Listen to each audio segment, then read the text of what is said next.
Est-ce que vous vous êtes déjà demandé comment ça se fait que certaines consoles se font craquer si facilement? Après tout, la Wii est par exemple connue pour être l'une des consoles les plus facilement piratables, permettant alors d'avoir accès à tout type de jeux. Mais est-ce que vous saviez que tout ça c'est à cause du monsieur avec sa tunique verte? Qu'un jeu complet avait été laissé dans la démo sans faire exprès? Ou encore qu'un trombone pouvait vous aider à pirater une console? Non, vous ne rêvez pas, tout cela est bien arrivé chez les plus gros constructeurs de consoles du monde. Salut, c'est Léo de la chaîne Techmaker et aujourd'hui on va parler de plein de jeux vidéo qui ont permis aux hackers de faire tout et n'importe quoi, et ça par pure inadvertance des développeurs. Ça c'est pas de chance et ils ont dû en passer des heures supplémentaires pour réparer tout ça. Et j'espère que de votre côté vous n'avez pas trop d'heures supplémentaires et que vous avez un peu de temps libre pour par exemple jouer à Rush Royale qui sponsorise la vidéo. Vous pouvez télécharger le jeu directement en description avec le QR code qui vient d'apparaître sur votre écran et ainsi commencer à le télécharger le temps de regarder cette vidéo. Mais en attendant, laissez-moi vous expliquer un peu ce que c'est. Rush Royale est un tower defense où vous devez vous défaire des hordes d'ennemis pour ainsi défendre votre château, le tout en récupérant moult ressources pour pouvoir améliorer vos troupes. Chacune d'entre elles a évidemment ses forces et ses faiblesses face aux différents types d'ennemis, et d'ailleurs cela ne se limite pas à la défense puisque vous pouvez aussi vous battre contre d'autres joueurs en leur envoyant des troupes pour tenter de défaire leur royaume. Vous avez tout un tas d'unités à votre disposition que vous pourrez modifier à votre bon vouloir en collectionnant des cartes de chacun d'entre eux permettant de les rendre toujours plus forts. Avec un peu de persévérance, plus personne ne pourra s'attaquer à votre château au vu de la myriade de flèches et missiles magiques que vous allez leur envoyer sur la tronche. Mais pas de panique pour vos amis qui ne pourront plus vous battre puisqu'ils pourront se défendre à vos côtés avec le mode coopératif et donc ils envieront vos superbes unités. Installez Rush Royale en utilisant les liens dans la description juste en dessous de la vidéo ou scannez le code QR que vous avez vu lors de la présentation pour ainsi avoir un bonus qu'offre de mettre avec de l'or, un set de cartes et de la poussière magique qui peut être échangé contre une carte légendaire. Le bonus arrivera dans la journée après le téléchargement et il n'y a aucun code à rentrer, il suffit de cliquer sur mon lien. Mais retournons sur nos jeux qui ont créé la genèse des hacks et commençons tout de suite avec un gros morceau, Zelda Twilight Princess. Est-ce que vous aimez bien Zelda Twilight Princess? C'est vrai que c'est un jeu qui a pas mal divisé et fait pas mal pleurer quelques aficionados trouvant que c'est le pire Zelda. Bon, en vrai, moi je trouve que tous les Zelda 3D sont nuls, n'hésitez pas à m'écrire un pavé comme quoi j'ai tort dans les commentaires, je lirai évidemment tout avec une très grande attention. Mais quoi qu'on en pense, c'est de très loin le Zelda préféré des pirates et ça pour une très grosse raison, c'est ce jeu qui a permis de complètement pirater la Wii. Et ça seulement 2 ans après sa sortie en 2006 et qui fait que même encore de nos jours, cette console est l'une des plus craquées au monde. Pour comprendre pourquoi c'est pas si facile à faire que ça, il faut savoir comment est détecté un jeu vidéo par la plupart des consoles. Ces derniers sont protégés par une signature, autrement appelée clé de sécurité, permettant de prouver leur authenticité. C'est quelque chose de pas du tout nouveau et on pouvait déjà le voir à l'époque de la NES en 1988, permettant d'authentifier les jeux avec le Seal of Quality. Officiellement, cela permettait d'avoir un contrôle qualité des jeux qui sortent sur la console, mais officieusement, c'était tout simplement pour empêcher au maximum les copies pirates, mais aussi à des développeurs tiers de développer des jeux sans l'accord de Nintendo, et ainsi s'assurer de récupérer une marge sur absolument tous les jeux. Mais comme on l'a vu par le passé, ce Seal of Quality s'est très vite fait pirater pour ainsi permettre à n'importe qui de proposer ses jeux, au point que l'un d'entre eux se soit carrément retrouvé à être brûlé dans le désert après une affaire judiciaire. Mais bon, tout ça j'en ai parlé il y a pas mal de temps déjà. À l'époque de la Wii, tout ça a pas mal évolué. On avait aussi eu un cas de piratage assez massif à l'époque de la GameCube, profitant cette fois-ci de la technologie de l'internet en outrepassant la sécurité des disques grâce à un petit accessoire fourni avec le jeu Phantasy Star Online, permettant d'envoyer directement tout ce qu'on veut sur une GameCube depuis un PC, plutôt pratique. Mais tout ça n'est pas si répandu que ça, on a une ère où internet n'est pas encore présent dans tous les foyers, et là ceux qui ont ce genre de système sont vraiment des nerds de la première époque, alors que la Wii de son côté, elle, eh bien elle s'est fait pirater par tous étant donné que déjà elle était plus grand public, mais aussi qu'internet était beaucoup plus développé. Dans les deux cas précédents nous montre que souvent ce qu'on cherche à faire, c'est faire en sorte que la console ne vérifie pas si le jeu est legit ou non, sauf que Nintendo commence à y faire gaffe à tout ça, plus possible de craquer le système de clés, plus possible d'y envoyer tout ce qu'on veut depuis un PC, bref la console crée du fil à retordre à tous ceux qui s'y frottent, sauf que Nintendo a laissé quelque chose qui a pas mal aidé les hackers, l'émulation GameCube. Il faut savoir qu'effectivement la console pouvait faire tourner des jeux GameCube en son sein, mais ne profitant pas de 100% des capacités de la console et donc en ne supprimant pas complètement les données stockées dans la mémoire vive de la Wii du jeu lancé juste avant. C'est avec ça que des pirates ont découvert comment choper toutes les clés de n'importe quel jeu de la machine, une information très précieuse permettant donc de connaître quelle clé permet de lancer quel jeu. Et tout ça se retrouve très facilement sur le net maintenant. Qui a découvert tout ça? Eh bien c'est la team Tweezer. Tweezer signifiant pince à épiler, et ça a une raison, car pour déduire tout ce dont on vient de voir arriver à cette finalité, notamment sur la partie émulation GameCube, ces derniers ont eu recours à des pinces à épiler pour faire des connexions sur la carte mère pour récupérer entre autres des clés de jeu. Bon, même si c'est pas elle l'élément déclencheur, ce serait quand même bête après tout qu'un pauvre pou de métal arrive à lui tout seul à craquer une console. Ces bonhommes faisant ça pour le beau jeu, ils ne partagent pas tout le procédé pour pouvoir pirater la console car ce n'est pas leur but. Pourtant, cela n'a pas empêché d'autres personnes un peu moins vertueuses d'outrepasser tout cela et de partager la découverte complète à la vue de tous, faisant populariser tout ça au point que de nos jours, craquer une Wii est devenu un jeu d'enfant. Tout ça à cause d'un poney, car Car oui, le truc c'est que l'histoire n'est pas terminée avec cette affaire de clés, car avoir ces clés c'est bien, cela permet en théorie d'avoir un jeu piraté et de lier la clé correspondante, mais maintenant il faut pouvoir installer des données directement sur la console et les lancer sans que la Wii ne se pose de questions. Et ce qui a permis de faire ça, eh bien c'est ce fameux Zelda Twilight Princess, qui a un bug qui permet en général énormément d'exploitation de failles de sécurité, un buffer overflow. En gros, c'est quand une donnée va être écrite en dehors de là où elle devrait être écrite, comme une sauvegarde par exemple, et donc permettre en soi de faire exécuter du code non prévu à la machine en question. Dans ce cas là, on va modifier le nom que nous aurons donné à Epona pour carrément contenir tout un programme, qui va dépasser du buffer prévu à cet effet, la partie qui dépasse se retrouvant alors exécutée par la Wii. Là on a carrément chargé un programme installant Linux sur la Wii, et donc permettant toutes les dingueries qui se sont faites après coup. Il suffisait ensuite d'avoir cette sauvegarde, appelée Twilight Hack, pour pouvoir refaire exactement la même chose et installer tout et n'importe quoi sur notre console. Nintendo n'a malheureusement jamais fait grand chose pour arrêter cette popularisation fulgurante du piratage, ce qui fait que les mises à jour de sécurité pour s'en défaire sont arrivées bien trop tard, au moins un an après la découverte de tout ça. Autrement dit, on pouvait faire la mise à jour de sécurité qu'on voulait, la plupart pouvaient juste rester sur leur version actuelle et profiter d'absolument n'importe quel jeu téléchargé sur le net. En plus, à côté de ça, on a trouvé qu'on pouvait injecter du code via la fonction boîte aux lettres. Bref, c'était déjà bien trop tard. Cubic Ninja.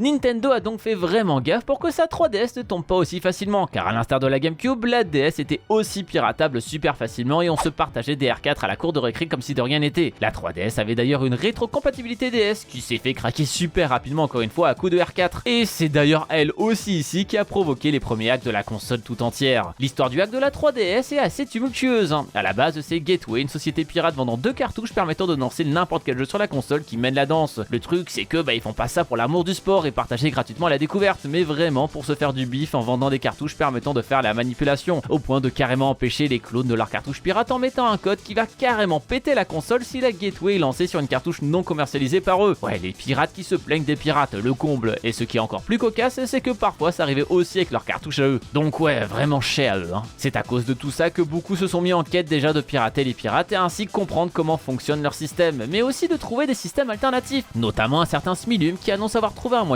pour contrecarrer leur plan, mais aussi permettre à n'importe qui de télécharger tout ce qu'il veut sur la console à l'aide d'un jeu qui est déjà présent dessus depuis fort longtemps mais que personne connaît. Il y a énormément de teasing là-dessus et même des retards sur la réelle annonce étant donné que la sortie de la New 3DS est arrivée, obligeant donc le monsieur à vérifier si tout fonctionne bien aussi sur cette nouvelle mouture. Et l'élu choisi pour ça alors, Cubic Ninja, un jeu de 2011. Pourquoi? Eh bien parce que c'était un jeu claqué au sol qui était là pour suivre la mode à une époque où tout le monde s'amusait à mettre des contrôles au gyroscope car des gens pensaient que ça allait être super bien. Et spoiler, ça l'était pas. On contrôle ce ninja carré dans des labyrinthes en faisant pencher la console et c'est pas très bien. L'avantage d'avoir fait ça avec ce jeu là déjà, c'est qu'il coûtait vraiment pas grand chose, que ce soit en version physique ou eShop, et donc beaucoup pouvaient se le procurer, même si le jeu a très vite explosé les ventes au format eShop faisant que Nintendo le retire dans la foulée et que la version physique est passée de 3$ sur eBay à 500$ en l'espace d'une semaine. Un vrai délire. Et en réalité, cet élu n'a pas été pris juste parce qu'il a été mauvais, mais aussi car il a été mal développé. Ici on est encore sur un système de buffer overflow avec un code qui va s'exécuter sur la console car il y a un dépassement de mémoire par le jeu. Et ça dû à quoi? Eh bien à l'éditeur de niveau. En effet, on pouvait construire ses propres labyrinthes nuls pour son ninja nul dans ce jeu nul. Sauf qu'il n'y avait pas de limite dans la création de niveau, et donc si le niveau était bien trop complet et vénère, eh bien ce dernier allait avoir besoin de bien plus de mémoire que prévu, et donc ces données allaient un peu s'étendre sur le système de la console. Et donc exactement la même chose qu'avec Zelda qu'on a vu plus tôt. Ce qui était fou avec tout ça, c'est que ce hack fonctionne quelle que soit la version de la console, et donc à la beau être à jour, on ne peut rien faire pour empêcher le lancement du système alternatif pirate, ce qui a fait énormément de mal à Gateway qui déjà vendait des cartouches bien plus chères qui parfois pétaient les consoles, mais aussi qui ne fonctionnaient pas avec les mises à jour les plus récentes. En tout cas, peut-être que c'est à cause de ce genre de choses que de nos jours la plupart des consoles n'ont plus de rétrocompatibilité entre celle de la DS et celle de la GameCube, ou en tout cas que ça leur serve d'excuse. Les démos jouables un peu trop jouables.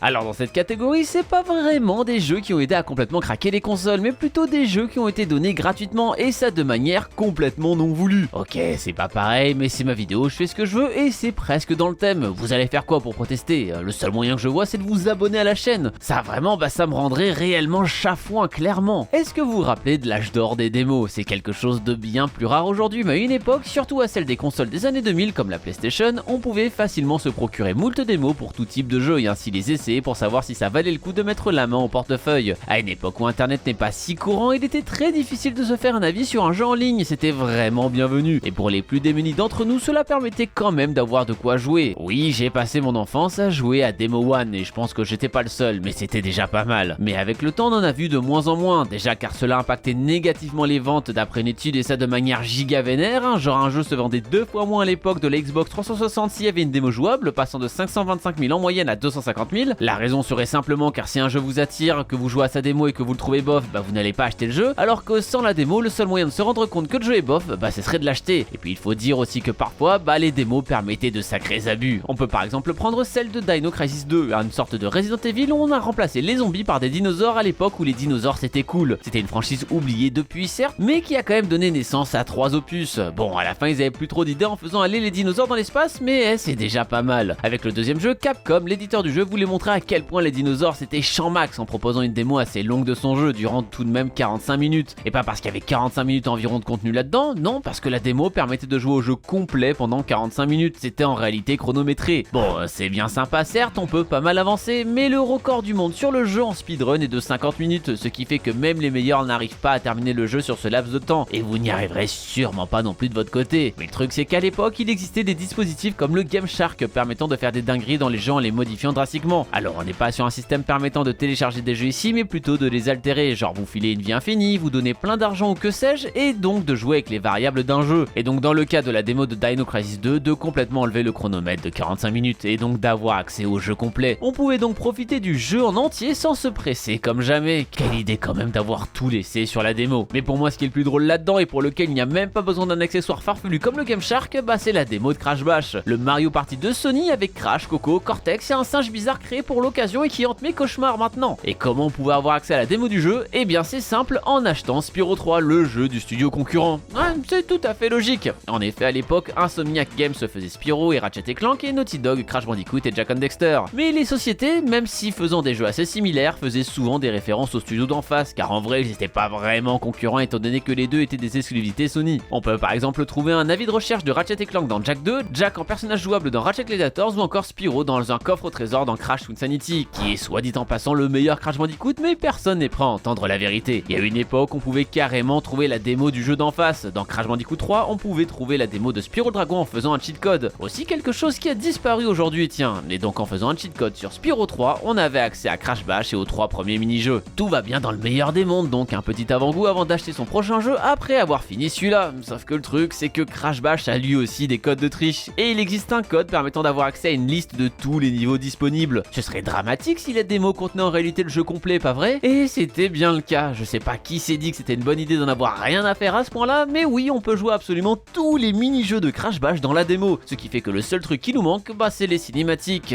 Donc bah c'est pas une grande perte. La version du jeu n'est pas la version finale, par contre on peut y voir certains trucs étranges. Par exemple, les frères serpents Komodo, Joe et Mo ont comme icône pour les représenter Bart et Homer Simpson. Ah non non, j'invente rien, c'est pas du camoulox, il y a vraiment ça qu'on peut retrouver sur un disque de Spyro 3 à la base, je rappelle. Le plus fou là-dedans, eh bien c'est que la démo du jeu est sortie avant le jeu complet, d'où le truc avec Homer et Bart, vu que le jeu était pas fini. Et donc le jeu complet était accessible gratuitement avant sa sortie. Heureusement, tout ça a été découvert 9 ans plus tard, donc ça n'a pas vraiment affecté les ventes du jeu, heureusement pour eux. Bon, du coup avec tout ça on pourrait se dire c'est des vieux jeux, aujourd'hui il y a très peu de démos car beaucoup font gaffe, les codes de triche c'est quelque chose qui n'existe plus trop, ça n'arrive plus du tout aujourd'hui. Vous connaissez Yakuza 6? Sorti en 2018, la démo permettait de jouer au premier chapitre et même de débloquer les trophées et ainsi continuer notre partie une fois le jeu entier acheté. Problème, bah la démo pesait son poids, il fallait passer un sacré temps à la télécharger, 37 gigaoctets pour un chapitre. Et en fait, bah elle est là la faille, vous l'avez deviné, ici aussi la démo est en réalité le jeu complet, mais bloqué seulement au premier chapitre. Ça voulait donc dire qu'on avait tout le jeu sur notre ordinateur. Certains margoulins ont alors fouillé un peu et ont trouvé le moyen de jouer au reste du jeu sans devoir le payer. Encore pire, la démo est sortie en février 2018 et le jeu complet ne devait sortir que 2 mois plus tard en dehors du Japon. Cela voulait donc dire que le jeu complet était disponible gratuitement absolument partout 2 mois avant sa sortie officielle. Bravo les mecs, c'est pas aussi catastrophique que Crash Bash étant donné que le jeu était déjà là au pays du soleil levant, mais ouch quand même. Au moins tout ça m'a permis d'écrire une partie de cette vidéo sur d'autres choses que Nintendo et ça fait plaisir. Après tout, ils se sont fait avoir pour la DS et la Wii, sur des trucs bêtes en plus, y a clairement pas moyen de faire encore pire après tout ça, non?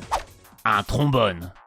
Comme quoi, il y a toujours moyen d'escalader dans l'absurde, hein. Et là, on ne parle pas d'une console du passé, mais du présent, même si son hardware nous laisserait croire le contraire avec sa puce graphique de 2015, et qui d'ailleurs lui a posé des problèmes. La Nintendo Switch, sortie en 2017, est la dernière console de Nintendo. Elle remplace le parc de consoles fixes comme la Wii U, mais aussi de consoles portables comme la 3DS au vu de sa modularité permettant de jouer dans les deux configurations. Et là, pas de rétrocompatibilité, pas de format similaire de cartouche ou de disque, tout est fait pour ne pas reproduire les erreurs du passé. Et aussi revendre des jeux Wii U et des jeux 3DS, hein, on se fait plaisir. Et en vrai, il y a même des idées super intéressantes pour empêcher de hacker la console, par exemple en pétant les fusibles à chaque mise à jour. L'intérêt, eh bien si quelqu'un cherche à revenir sur une version antérieure sur sa console pouvant possiblement laisser passer une faille de sécurité, la console ne se lancera pas car les fusibles correspondant à la mise à jour sont détruits. Autrement dit, aucun retour en arrière n'est possible. Les mises à jour console se retrouvent directement sur les consoles de jeu. Ces derniers ne se lancent pas si la console n'est pas assez à jour. On est retourné aux cartouches, donc bien plus difficile à recopier. Et ils enlèvent carrément des easter eggs en hommage à Satoru Iwata, le défunt président de Nintendo, par peur que le hacker y trouve une faille. En effet, il était possible de lancer le très vieux jeu Golf qui était émulé sur la console en reproduisant le mouvement de main iconique de Satoru avec les Joy-Con en main, et ça le jour de son anniversaire seulement. Mais Nintendo l'a carrément enlevé une fois que certains y ont trouvé des failles.